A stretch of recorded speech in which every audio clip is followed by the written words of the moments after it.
પ્રણામ. દેવાધિદેવ અચિંત્ય ચિંતામણી શ્રી અર્યન પ્રભુના દર્શન અને પૂજાનું ફળ આજે આપણે જાણીશું. મનમાં સુંદર અને ઉત્કૃષ્ટ ભાવો સાથે જો આપણે દર્શન અને પૂજા કરવામાં આવે તો તે આપણને અનેક ગણું ફળ આપે છે. દેરાસર જવાની ઈચ્છા કરતા આપણને એક ઉપવાસનું ફળ મળે છે. દેરાસરે જવા ઊભા થતા 2 ઉપવાસનું ફળ મળે છે. દેરાસર તરફ આપણે જ્યારે પગ માંડીએ છીએ ત્યારે આપણને 5 ઉપવાસનું ફળ મળે છે. દેરાસરે જતા અડધે રસ્તે પહોંચતા 15 ઉપવાસનું ફળ મળે છે.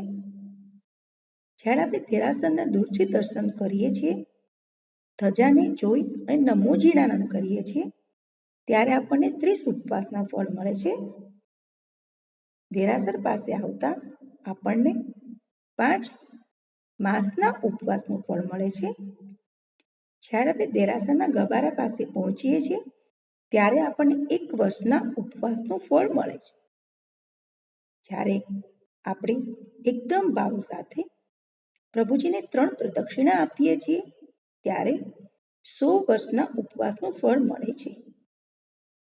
જ્યારે આપણે ઉત્કૃષ્ટ ભાવો સાથે પ્રભુજીની અષ્ટપ્રકારી પૂજા કરીએ છીએ ત્યારે આપણને 1000 વર્ષના ઉપવાસનું ફળ મળે છે.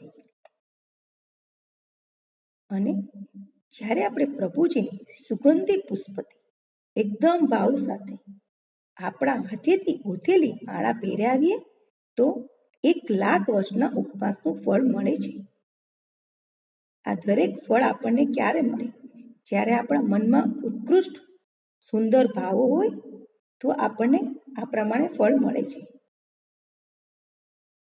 ભાવ પૂજારૂપ ચૈત્યવંદન, સ્તવન, ગીતગાન અને નૃત્યથી પણ અનંત ફળ મળે છે અને તીર્થંકર નામકર્મ પણ બંધાય છે. આ દ્રવ્ય પૂજા કર્યા પછી ભાવ પૂજા રૂપી ચૈત્યવંદન અવશ્ય કરો. પ્રણામ.